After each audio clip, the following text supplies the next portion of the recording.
शादी हो या एंगेजमेंट, छिल्ला हो या जुमागी, मीटिंग हो या कुछ और, परभनी शहर में तो भैया सिर्फ एक ही नाम, फैसल फंक्शन हॉल, दरगाह रोड, फैसल कॉलोनी, जमीर पॉइंट, परभनी। बुकिंग शुरू है, जल्द ही संपर्क करें। Syed Muzammil, mobile number 8177941481। Second number 9922855585।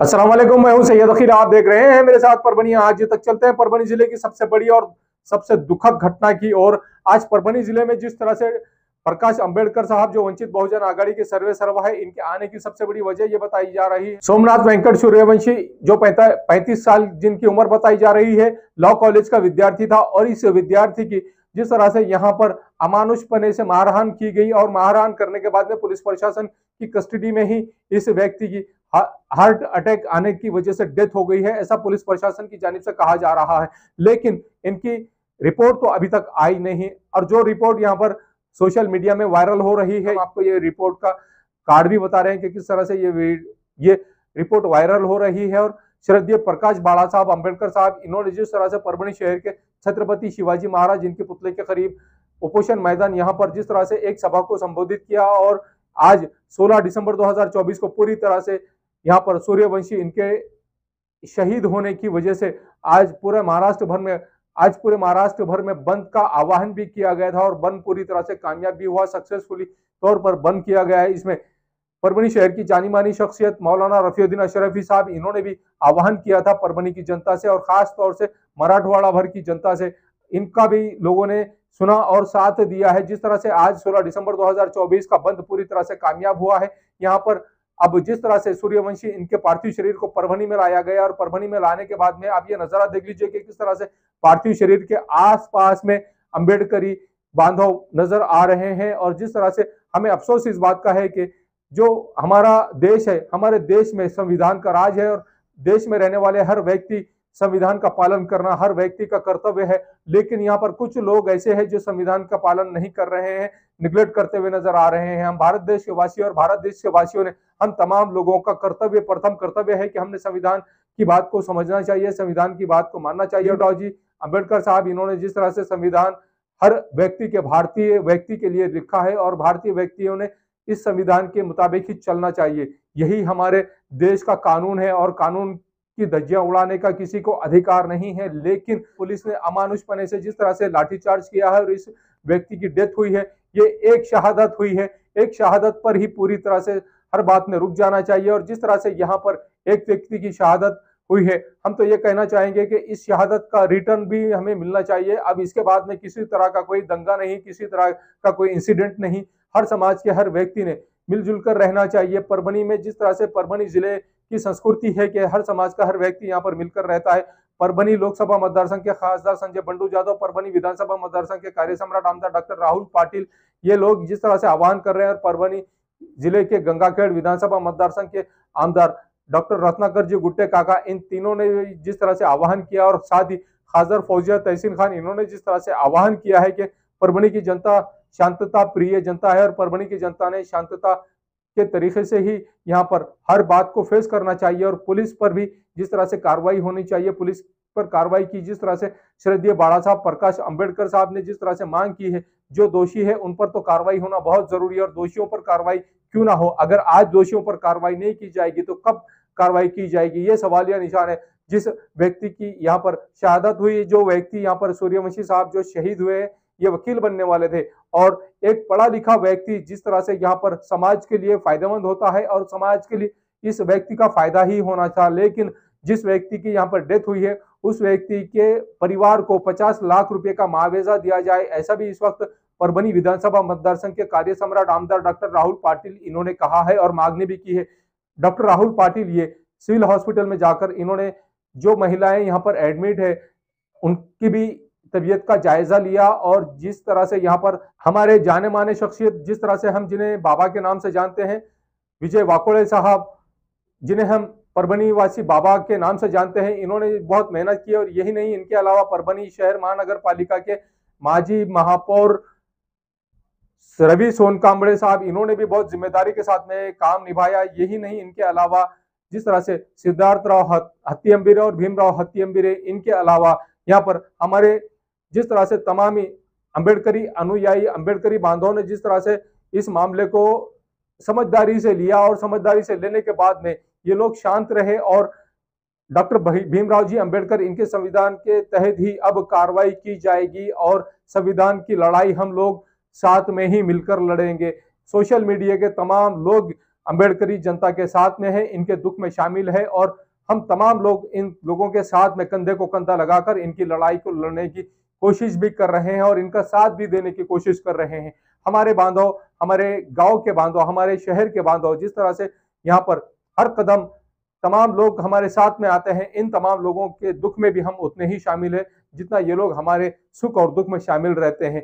जिस तरह से यहाँ पर सोमनाथ सूर्यवंशी, इनका जिस तरह से पार्थिव शरीर लाया गया, आप ये नजारा देख लीजिए कि किस तरह से इनके पार्थिव शरीर के आसपास भीड़ लगी हुई है और इस सोमनाथ सूर्यवंशी, इनकी शहादत वेस्ट नहीं जाएगी। हमारे जिले के लिए ये शहादत एक आखिरी शहादत रहेगी और इनके शहीद होने की वजह से ही अब हम परभनी जिले को पूरी तरह से शांत कर सकेंगे और इन्हें इंसाफ भी दिलाने की हम तमाम लोग मिलकर कोशिश करेंगे। आइए जानते हैं इस वक्त किस तरह की प्रतिक्रिया शरदीय बाला साहब प्रकाश अंबेडकर साहब, इन्होंने किस तरह की प्रतिक्रिया दी है और परभनी शहर के यहाँ पर परभनी शहर के उपोषण मैदान में किस तरह से इन्होंने सभा को संबोधित किया है, ये भी देख लीजिए। और यहाँ पर संबोधित करने के बाद में जिस तरह से इनके अलावा किन किन लोगों ने क्या प्रतिक्रिया दी है, ये भी हम आपको बता रहे हैं।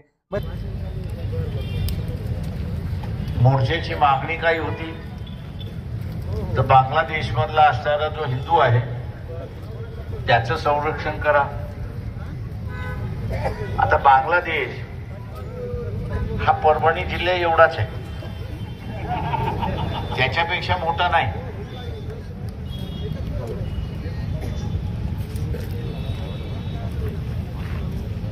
वीज भारत त्याला पुरव।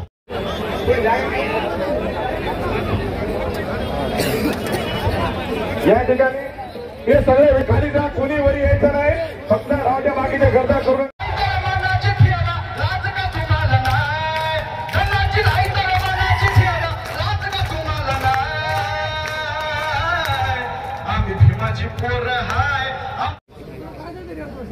सोमनाथ सूर्यवंशी यांचा मृत्यू झालेला न्यायालयीन कोठडीमध्ये काय वाटतं, एकूण तुम्हाला काय भूमिका असणार आहे तुमच्या? आमची भूमिका तर सगळ्यांना स्पष्ट आहे।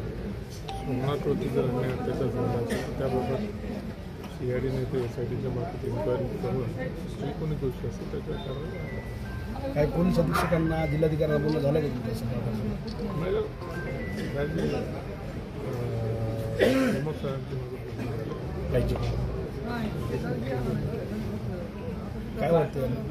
काय वाटतं प्रथमदर्शनी एकूणच या सगळ्या प्रकरणामध्ये?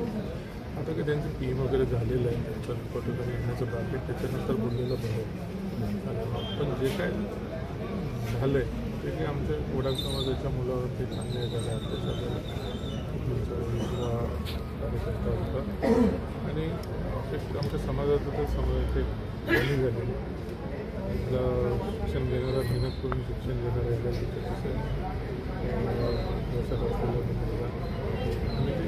झालेलं ते विकत हे करू शकतो म्हणून समाजाचा म्हणून या ठिकाणी सरकारकडे काही मदतीच्या संदर्भात मागणी करण्यात आली?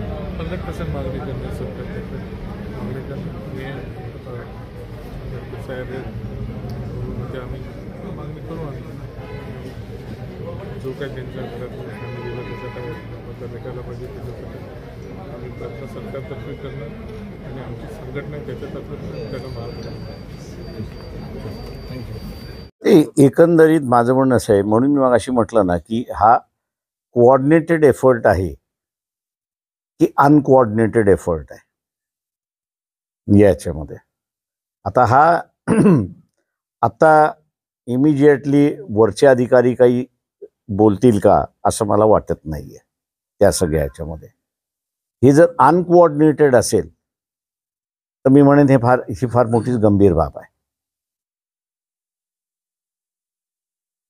सोमनाथ सूर्यवंशी यांचा जो मृत्यू, सोमनाथ सूर्यवंशीच्या ह्याच्यामध्ये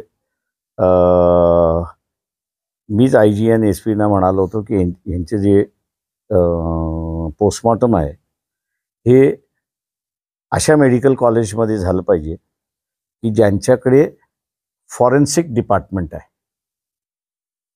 आणि औरंगाबादमध्ये फॉरेन्सिक डिपार्टमेंट आहे, अत्यंत चांगलं फॉरेन्सिक डिपार्टमेंट आहे. आणि तिथे मग त्यांचं पोस्टमॉर्टम करायचं त्या ठिकाणी ठरलं. कोर्टाला सुद्धा त्या पद्धतीने असा अर्ज काढला, पण तो प्रेस करण्याची गरज पडली नाही, कारण का ॲडमिनिस्ट्रेशनने ते असताना मान्य केलं अशी परिस्थिती आहे. आणि तिथे असणारं लक्षात आलेलं आहे की मल्टिपल इंजरीज आहेत. ते म्हणजे मी नेहमी म्हणत असतो की आपल्या इथे पोस्टमॉर्टम म्हटलं की विस्कारा काढून घेतला की लोकांना असं वाटतं नाही आता सगळं बरं होणार. लोकांच्या माहितीसाठी असताना सांगतो की पोस्टमॉर्टम हे 2 पद्धतीचं आहे. एक फॉरेन्सिक डिपार्टमेंट पोस्टमॉर्टम करतं आणि एक पॅथॉलॉजिकल डिपार्टमेंट असणारं पोस्टमॉर्टम करतं. पॅथॉलॉजी हे जे पोस्टमॉर्टम करतं ते विस्कारा काढून घेतं आणि लिक्विड ॲनालिसिस करून पॉयझन आहे की नाही, अमुक आहे की नाही ही त्याच्यामध्ये असणारं सांगतात. परंतु आता जे असणारं सूर्यवंशीचं जे असणारं फॉरेन्सिक डिपार्टमेंटने जे पोस्टमॉर्टम केलेलं आहे त्याच्यामध्ये सगळ्यात सूक्ष्म बाबी ह्या आलेल्या आहेत. त्याच्या नर्व्स कशा होत्या, त्याचे मसल्स कसे होते, त्याचे बोन्स कसे होते, त्याला शॉक नर्व्सला किती बसलेला आहे आणि त्याच्यामुळे कॉज ऑफ डेथ हे आता तिथे इस्टॅब्लिश झालेलं आहे की त्याला मारहाणीमुळे त्याचा कॉज ऑफ डेथ आहे अशी परिस्थिती आहे. मी शासनाला असं हे म्हणतोय की त्याच्यामध्ये आपल्या इथे असणारं जिवंत माणसाला महत्त्व असतं पण मेलेल्या माणसाला महत्त्व नाही. तेव्हा MRI आणि CT स्कॅन हे जसं जिवंत माणसाचं मशीन आपण ठेवतो तसं ही जी ॲक्सिडेंटल डेथ आहेत या ॲक्सिडेंटल डेथच्या माणसाला सुद्धा MRI आणि CT स्कॅन हे जर मशीनमधून केलं तर तुमच्याकडे फॉरेन्सिक डिपार्टमेंट जरी नसेल तरी तुम्हाला असं त्याला इंजुरीज काय काय आहेत आणि त्याचं कॉज ऑफ डेथ हे तुम्हाला असणारं तिथे इस्टॅब्लिश होऊ शकतं अशी परिस्थिती आहे. त्याच्यामुळे शासनाला आम्ही यासाठी करणार आहोत की पोस्टमॉर्टमचे नियम जे आहेत त्याच्यामध्ये नुसतं पॅथॉलॉजिकल नाही तर असणारं फॉरेन्सिक डिपार्टमेंटच्या ह्याच्यामार्फत सुद्धा त्याचं पोस्टमॉर्टम झालं पाहिजे ते चेक. आज मला वाटतं सूर्यवंशीचं फॉरेन्सिक झाल्यामुळे त्याचं कॉज ऑफ डेथ तिथे इस्टॅब्लिश झालं अशी परिस्थिती आहे. No comments. नाही इथे नाही म्हणून मी त्याच्यामध्ये म्हणालो ना की बेसिकली 5 तासाच्या आतमध्ये कोमिंग ऑपरेशन जे आहे ही ज्यावेळेस सुरुवात होते त्यावेळेस अनगायडेड मिसाईल ज्याला आपण म्हणतो तसं महाराष्ट्राच्या देशाच्या व्यवस्थेत का ही. आणि म्हणून मगाशी म्हणालो की मी अधिकाऱ्यांशी बोलल्याशिवाय माझं मत त्या संदर्भातलं मी मांडणार नाही. पुढची दिशा सर काय असणार आहे? आपण आता सर्व वकील बांधव सर जे आहे त्याच्यामध्ये की एक तर ज्यांची घरं फोडण्यात आलेली आहेत पोलिसांमार्फत, पोलिसाला कोणाचंही घर फोडण्याचा अधिकार नाही आहे एक भाग. त्याच्यामुळे त्याची रिस्पॉन्सिबिलिटी ही फिक्स करण्यात यावी. दुसरं जे आहे पुतळ्याच्या अवतीभोवती जी लाठीचार्ज झाली ती जस्टिफायबल करता येते कारण का तुम्हाला मॉब पसरवायचा होता ते वाढवायचं नव्हतं म्हणून आहे. पण 1 किलोमीटरच्या बाहेर तुम्ही जे एकेकाला गाठून जे असताना मारलेलं आहे आणि अमानुष मारलेला आहे हा तो पोलीस आहे की पोलिसाच्या वेशामध्ये दुसरं कोणी आहे याची असताना आम्ही ती चौकशी करायला त्या ठिकाणी सांगितलेली आहे. आणि पोलिसाला सामान्य माणसाला म्हणजे तो दंगलीत नाही आहे किंवा दंगलीच्या 1 किलोमीटर बाहेर आहे त्याला तुम्हाला असणारं मारण्याचा अधिकार नाही किंवा पकडण्याचाही अधिकार नाही. त्याच्यामुळे म्हणून मी अशी म्हणालो की बा इथे कोऑर्डिनेटेड एफर्ट होतं की अनकोऑर्डिनेटेड एफर्ट आहे, हा याच्यातला सगळ्यात मोठा भाग आहे असं मी त्या ठिकाणी मानतोय. आणि म्हणून वकिलांनी असं म्हटलं की ज्यांना ज्यांना मारलेलं आहे आणि हे केलेलं आहे अमानुषपणे त्याच्यासुद्धा केसेस तुम्ही असताना डिस्ट्रिक्ट कोर्टामध्ये दाखल करा.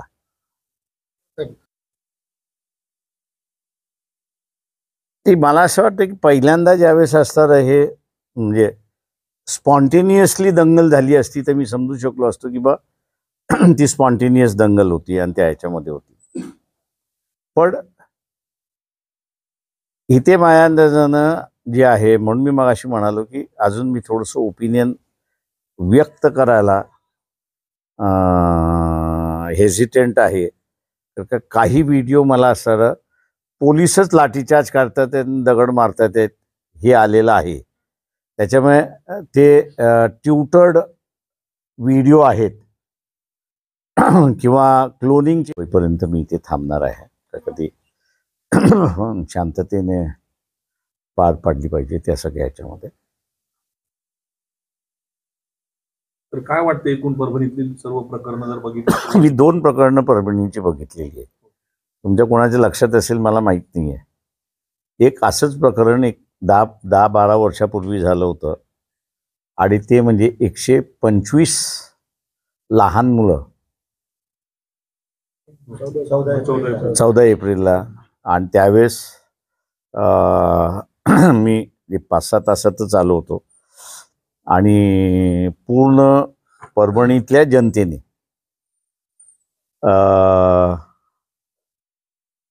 स्वतःच्या घरातले कूलर्स, चादरी, औषधाला लागणाऱ्या मेडिकलची दुकानं जी होती त्या सगळ्यांनी असं स्वतःहून एक मदत म्हणून, आणि ती गव्हर्नमेंट मदत यायला 3 दिवस लागली होती याची मला जाणीव होती. पण ते 3 दिवसामध्ये सगळं लागणारं जे आहे ते परभणी शहराने पूर्णपणे पुरवलं होतं अशी असणारी परिस्थिती आहे. त्याच्यामुळे या शहराचं एक कॅरेक्टर जे आहे ते मला वाटतं त्याच्यातूनच बाहेर पडते अशी असणारी परिस्थिती आहे. हा प्रकरण जो आहे हे ते नेमकं ती जी व्यक्ती आहे पवार नावाची असणारी जी व्यक्ती आहे त्यांनी जोपर्यंत कुठल्या माइंडसेटमध्ये येऊन केलेलं आहे हे कळत नाही आहे. आणि मला वाटतं ते एवढ्या लवकर कळेल असं मला स्वतःला वाटत नाही आहे. कारण का ॲडमिनिस्ट्रेशन हे सगळं जे आहे ते लॉ अँड ऑर्डरच्या सिच्युएशनमध्ये त्या ठिकाणी अडकलेलं आहे अशी परिस्थिती आहे.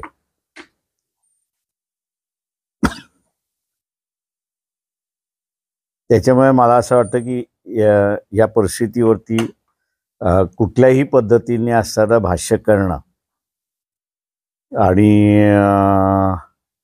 पोलिसांची जे ॲक्शन झालेले आहेत या पोलिसांच्या ॲक्शन्स ज्या आहेत या कोऑर्डिनेटेड होत्या की अनकोऑर्डिनेटेड होत्या याचंही अजून असताना कुठेही स्पष्टपणे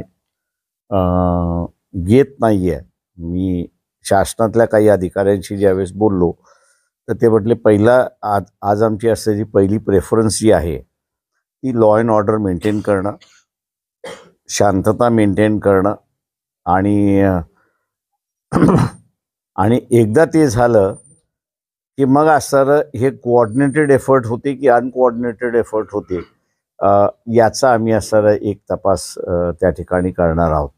आणि मी असताना मानतोय त्याच्यामध्ये की या गोष्टी जोपर्यंत बाहेर येत नाही तोपर्यंत मला वाटतं ह्या परिस्थितीवरती भाष्य करणं कठीण आहे असं मी त्या ठिकाणी मानतोय. माझा अजून असणारा इथले SP असतील किंवा IG असतील दोघांशी टेलिफोनवरतीच बोलणं झाले पण प्रत्यक्षात काही रुबरू झालेलं नाही. आणि या वातावरणामध्ये मला नाही वाटत असणार की एक थोडंसं मोकळेपणाने मलाही बोलता येईल आणि SP आणि IG ला बोलता येईल अशी असणारी परिस्थिती आहे.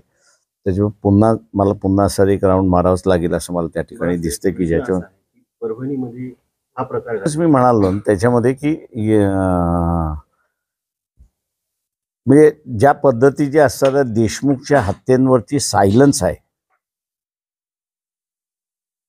हेही माझ्या अंदाजानं एक गूढ आहे असं मी त्या ठिकाणी मानतोय.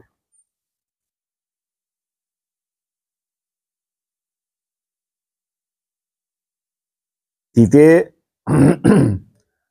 शॉक मध्ये गेलेली लोक आहेत असं मी बीडमध्ये बघतोय. म्हणजे ज्यांच्याशी बोलतोय त्यांना असताना ज्याला स्टंट आपण म्हणतो, माणूस जसा स्टंट होतो तसा बीडची जनता त्या ठिकाणी स्टंट आहे अशी परिस्थिती आहे. आणि कोणीच बोलायला तयार नाही आहे, कोणीच काही सांगायला तयार नाही. आणि तुम्ही विषय काढला तर लोक रामराम करतात अशी असणारी परिस्थिती आहे. इथे माझ्या अंदाजानं परभणीमध्ये जे आहे ते इमोशनल इश्यू त्या ठिकाणी एक होता. आणि त्या इमोशनलच्या ह्याच्यावरती फुले शाहू आंबेडकरी विचारांचा जो माणसं होती ती सगळी सहभागी झाली, इन्व्हॉल्व झाली अशी असणारी परिस्थिती आहे. त्याच्यामध्ये दोन वेगवेगळ्या घटना आहेत. त्याच्यामध्ये तिथे स्टंट असल्यामुळे काहीच घडलं नाही अशी असणारी परिस्थिती आहे. इथे रिॲक्शन आली अशी एक परिस्थिती आहे ती. त्यामुळे दोन वेगवेगळ्या घटनांना मी दोन वेगळ्या पद्धतीने तिथे बघतोय. पण हा जो स्टंटपणा जो आहे तो माझ्या अंदाजानं मला फार भीतीदायक वाटतोय अशी परिस्थिती आहे. याचं कारण की आता आपली गत अशी होणार का, आपण काही बोललो तर दोन्ही बाजूने, म्हणजे वंजारी समाजाच्याही बाजूने तीच आहे आणि मराठा समाजाच्याही बाजूने तीच आहे, किंवा आपली गत अशी होणार का याच्याबद्दलचं असणारं लोक स्टंट आहेत. आणि मग ती मला असणारं भीती फार, ज्याला आपण म्हणतो की स्केअरी, ज्याला इंग्रजी शब्द आपण वापरतो, अशी आहे अशी मी त्या ठिकाणी मानतोय. तर आंदोलन झालं इथं. मैं हूं सैयद अखिल, आप देखते रहिए मेरे साथ परभनी आज तक। ये न्यूज कवर करने में हमें सहायता की है परभनी आज तक के कार्यकारी संपादक बाबरुद्दीन सिद्दीकी, 24/7 माझा महाराष्ट्र न्यूज चैनल के कार्यकारी संपादक Sattar Khan Pathan, the fact today के कार्यकारी संपादक सलीम खान उर्फ जुल्फुजर, परभनी टुडे के कार्यकारी संपादक सैयद अयान, परभनी आज तक के मराठवाड़ा ब्यूरो चीफ सोहेल तांबुली, 24/7 माझा महाराष्ट्र न्यूज चैनल के मराठवाड़ा ब्यूरो चीफ फिरोज खान पठान, परभनी आज तक के जिला प्रतिनिधि सैयद मोबिन सैयद इस्माइल, परभनी आज तक के परभनी शहर प्रतिनिधि शेख सद्दाम शेख निजाम, 24/7 माझा महाराष्ट्र न्यूज चैनल के परभनी जिला प्रतिनिधि शमीम खान पठान, महबूद खान पठान, मुन्ना खान पठान और परभनी आज तक के कार्यकारी संपादक और एंकर शेख शहनाज, इन्होंने मिलकर मैं हूं सैयद अखिल। पहली बार अगर आप हमारा न्यूज चैनल देख रहे हैं तो ऐसी सूरत में आप हमारे चैनल को सब्सक्राइब जरूर करें। सब्सक्राइब करने के बाद बेल आइकन का बटन जरूर दबाएं। उसी के साथ आप हमारे चैनल को लाइक करें, शेयर करें और कमेंट करना ना भूलें। आप हमें Facebook, Twitter, Instagram, Telegram, WhatsApp और यूट्यूब पर भी फॉलो कर सकते हैं। सोशल मीडिया पर जितने भी हमारे प्लेटफॉर्म हैं इन तमाम की लिंक डिस्क्रिप्शन बॉक्स में हमने भेजी हुई है, उसे जरूर फॉलो कीजिए। मुझे दीजिए इजाजत, जय हिंद। अस्सलाम वालेकुम, मैं हूं सैयद अखिल, आप देख रहे हैं मेरे साथ परभनी आज तक। ये परभनी शहर का इफ्तिखार पार्क और इफ्तिखार कॉलोनी का एक रास्ता है जो धार रोड से होता हुआ, ये सीमेंट का रास्ता आप मेरे पीछे देख रहे हैं जो इफ्तिखार कॉलोनी को जा रहा है। इसका लाइन कंस्ट्रक्शन की जानिब से ये सर्विस दी जा रही है और एनए कलेक्टर लेआउट जो यहाँ पर प्लॉटिंग निकाली गई है स्काई लाइन कंस्ट्रक्शन की जानिब से, ये सुविधा परभनी शहर के धार रोड से होते हुए इफ्तिखार कॉलोनी में और इफ्तिखार पार्क में डायरेक्ट ये सीमेंट रास्ता दिया गया है और ये रास्ता पूरी तरह से उस कॉलोनी को जोड़ने के लिए दिया गया है। हम आपको पूरा रास्ते का लोकेशन देते हैं कि किस तरह से धार रोड से होता हुआ ये इफ्तिखार कॉलोनी और इफ्तिखार पार्क को ये रोड रास्ता, सीमेंट रास्ता अटैच हो रहा है। ये सर्विस सिर्फ इफ्तिखार कॉलोनी के वासियों के लिए ही स्पेशली दी गई है। परभनी शहर के धार रोड से होता हुआ जो सीमेंट रोड है, ये सीमेंट रोड इसका लाइन कंस्ट्रक्शन के सर्वे सरबा मेराज सिद्दीकी इनकी जानिब से बनाया गया है इफ्तिखार पार्क और इफ्तिखार कॉलोनी के लिए। जो रास्ता हम आपको बता रहे हैं, ये जो लोकेशन हमने आपको बताया है, ये धार रोड से होता हुआ इफ्तिखार कॉलोनी और इफ्तिखार पार्क के लिए स्पेशली ये जो रास्ता बनाया गया है सीमेंट रास्ता, ये यहाँ से टर्न होता हुआ ये इफ्तिखार कॉलोनी और इफ्तिखार पार्क में इस तरह से जा रहा है। ये नज़ारा हम आपको सिर्फ और सिर्फ परभनी आज तक पर बता रहे हैं। ये नज़ारा आप देख लीजिए कि किस तरह से यहाँ से शुरू हो रही है इफ्तिखार पार्क और इफ्तिखार कॉलोनी की ये प्लॉटिंग। रास्ता तो आपने देख लिया है कि किस तरह से यहाँ पर इफ्तिखार पार्क और इफ्तिखार कॉलोनी में आने के लिए जो लोकेशन हमने आपको बताया है, धार रोड से होता हुआ जो सीमेंट रोड स्पेशली बनाया गया है स्काईलाइन कंस्ट्रक्शन की जानिब से, ये इफ्तिखार कॉलोनी और इफ्तिखार पार्क की एनए लेआउट की पूरी प्लॉटिंग है। और एनए लेआउट की पूरी प्लॉटिंग आप ये देख लीजिए कि यहाँ पर लाइट की सुविधा किस तरह से अवेलेबल करा कर दी गई है। और लाइट की सुविधा के अलावा यहाँ पर हर प्लॉट के सामने 2 झाड़ लगाए गए हैं। ये झाड़ भी देख लीजिए 15 से 20 फीट ऊंचे ये झाड़ है और हर प्लॉट के सामने झाड़ है। हर प्लॉट के सामने नल का कनेक्शन है। हर प्लॉट के सामने नाली बनी हुई है। सीमेंट और कंक्रीट में जो नाली बनी हुई है, ये नाली भी स्पेशली इस प्लॉटिंग के लिए ही बनी हुई है। अब ये देख लीजिए कि किस तरह से यहाँ पर रास्ते का काम किया गया है और इस रास्ते के काम को अच्छी तरह से डेवलप किया गया, अच्छी तरह से इस रास्ते को सीमेंट रोड को बनाया गया है। इफ्तिखार पार्क में जो सर्विस दी जा रही है, गट्टू के रास्ते का काम शुरू है, गट्टू बिठाना चालू है। जिस तरह से यहाँ पर सीमेंट रोड बनाया जा रहा है, सीमेंट रोड के अलावा यहाँ पर दोनों साइड से जो गट्टू बिठाए जा रहे हैं, ये गट्टू का पूरी तरह से काम शुरू है। और यहाँ इस तरह से एंजॉय करते हुए लोग जाते हुए भी नजर आ रहे हैं। आप प्लॉट के सामने 2 झाड़, हर प्लॉट के सामने नल का कनेक्शन और हर प्लॉट के सामने से सीमेंट और कंक्रीट की एक नाली, मजबूत नाली दी गई है। ये गट्टू का काम आप मेरे पीछे देख रहे हैं कि किस तरह से यहाँ पर गट्टू का काम दोनों साइड से शुरू किया गया है। इस तरह से हर प्लॉट के सामने रास्ते के बाजू के साइड से पूरी तरह से गट्टू भी बिठाए जा रहे हैं। इफ्तिखार पार्क और इफ्तिखार कॉलोनी में जो सर्विस दी जा रही है, स्पेशली इस प्लॉटिंग के लिए स्पेशल डीपी लाई गई है सैंक्शन कराकर। ये डीपी और इसके अलावा यहाँ पर ये बस्ती के साइड में बस्ती यहाँ पर अवेलेबल है, पहले से ही बस्ती यहाँ पर मौजूद है। और इस बस्ती के ख़त्म होते ही यहाँ पर इफ्तिखार पार्क और इफ्तिखार कॉलोनी, यहाँ पर मेराज सिद्दीकी साहब इनकी जानिब से सर्विस दी जा रही है कि इनके प्लॉटिंग में एक स्वतंत्र डीपी भी अवेलेबल है, लाइट के कनेक्शन अवेलेबल है, झाड़ हर प्लॉट के सामने अवेलेबल है। उसी के साथ में सीमेंट और कंक्रीट की नालियाँ अवेलेबल है। हर झाड़ को महफूज रखा गया है और हर झाड़ को पानी भी दिया जा रहा है। हर प्लॉट पर यहाँ पर नल का कनेक्शन भी अवेलेबल है। इस तरह की सर्विस यहाँ पर दी जा रही है। शादी हो या एंगेजमेंट, छिला हो या जुमागी, मीटिंग हो या कुछ और, परभनी शहर में तो भैया सिर्फ एक ही नाम, फैसल फंक्शन हॉल, दरगाह रोड, फैसल कॉलोनी, जमीर पॉइंट, परभनी। बुकिंग शुरू है, जल्द ही संपर्क करें। Syed Muzammil, mobile number 8177941481, second number 9922855585। Faisal function hall की खुसूसियत, 2 व्हीलर 4 व्हीलर के लिए भरपूर पार्किंग व्यवस्था, लेडीज के लिए पर्दे का माकूल इंतजाम और सेपरेट कुशादा हॉल, जेंट्स के लिए separate hall, separate washroom, ladies के लिए सेपरेट हॉल, माकूल पानी का इंतजाम, दरगाह से करीब, सबसे कम बजट में। विजिट जरूर कीजिए, आज ही बुकिंग करें।